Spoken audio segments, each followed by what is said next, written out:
So the idea of surrender and that you are anxious because, or you were unwilling to surrender because you are trying to have control, but you never had control and all you had was anxiety.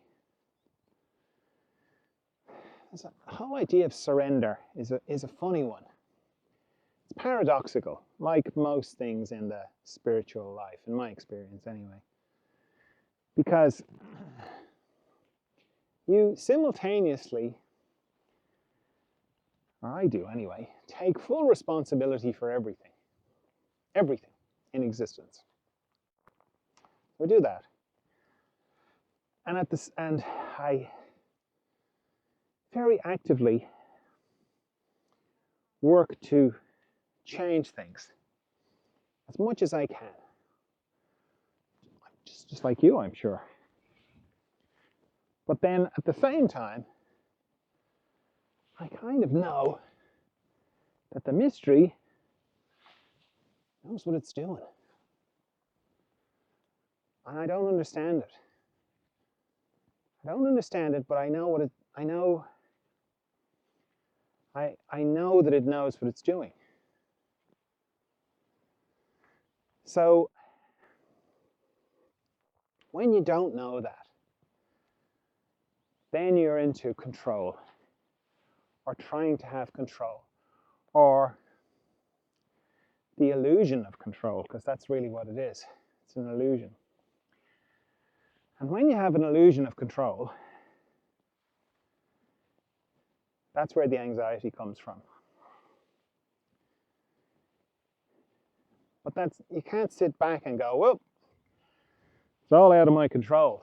That's what I mean about it being a paradox. You have to do your bit. You have to do everything that you're moved to change things in the way that you want them to go. But I have seen that the real disturbance comes with people when they don't go the way they want them. Then they either start shaking their fist at the sky, or they blame themselves. I didn't work hard enough, I'm too stupid, I'm not conscious enough. Whatever, we're very creative. When it comes to giving ourselves a hard time about things, I think it's probably one of the most creative areas of human creativity, or expression of human creativity. How creatively we can beat ourselves up. It's quite remarkable.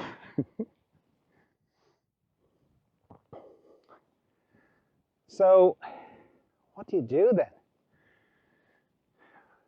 How to hold these two things together at the same time? It's not easy. But it seems like that's what's required, because if you don't want to be anxious or angry, because it seems like it's one or the other, isn't it?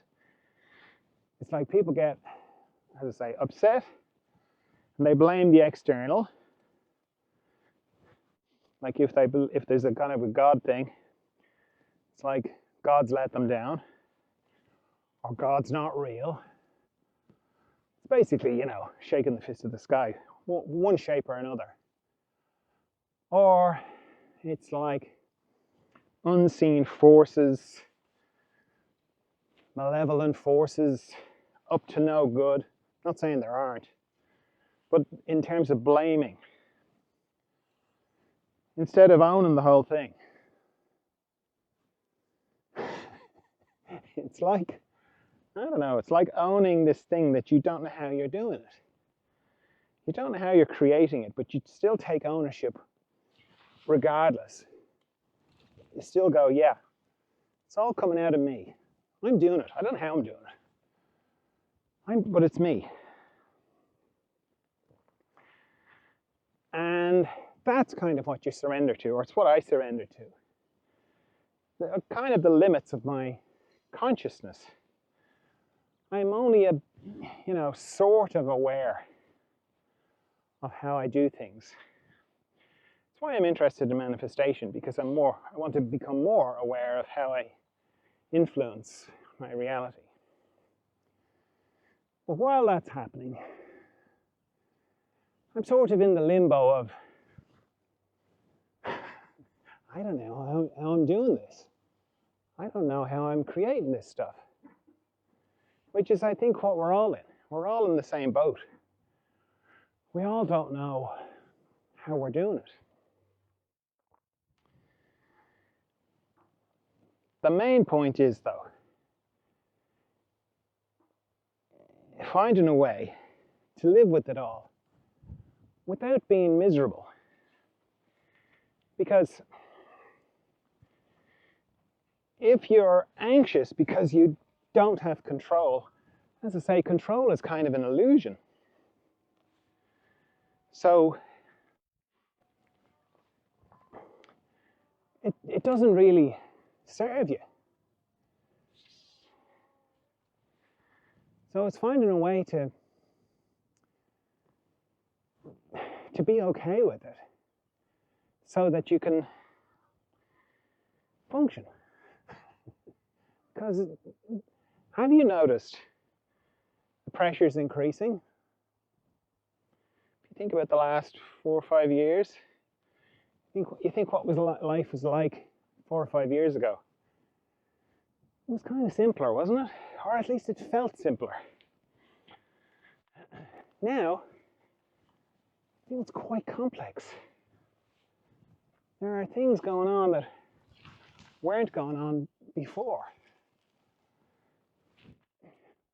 So, it's like, as I say, pressure is increasing. A bit like this walk. So what do? It seems like you have to find a way. You have to find a way to be okay with it. And to me, the main disturbances, or one of the main disturbances, being able to hold these two things. The idea of surrender and control. And realizing that the idea of control is just that. It's an illusion.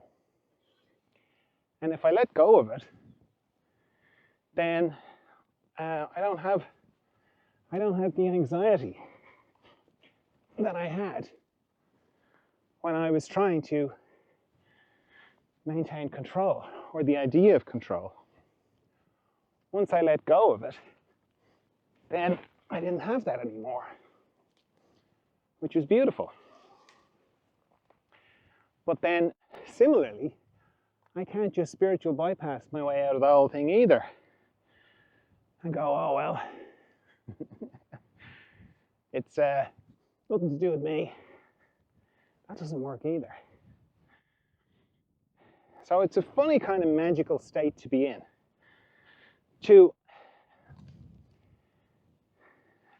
own the whole thing for no reason, for absolutely no reason. You've got no evidence. You've got no evidence at all that you're not kidding yourself, that you're not like severely deluded. You might be.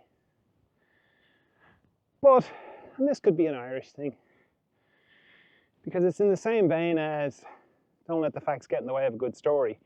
It's the same thing as like, I don't care about being deluded. It doesn't bother me. Because it seems like we're all kind of deluded in one way or another. What I am concerned about is, how's my peace of mind? How's my general happiness? How empowered do I feel?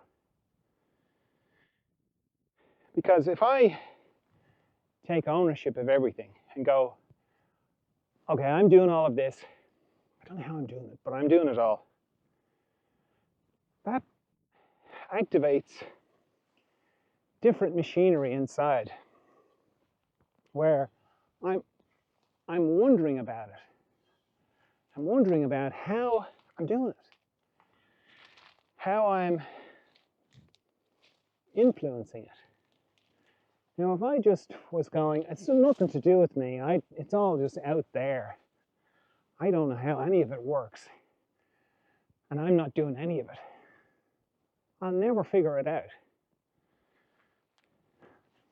But if I own the whole thing, and go, yeah, I'm doing it.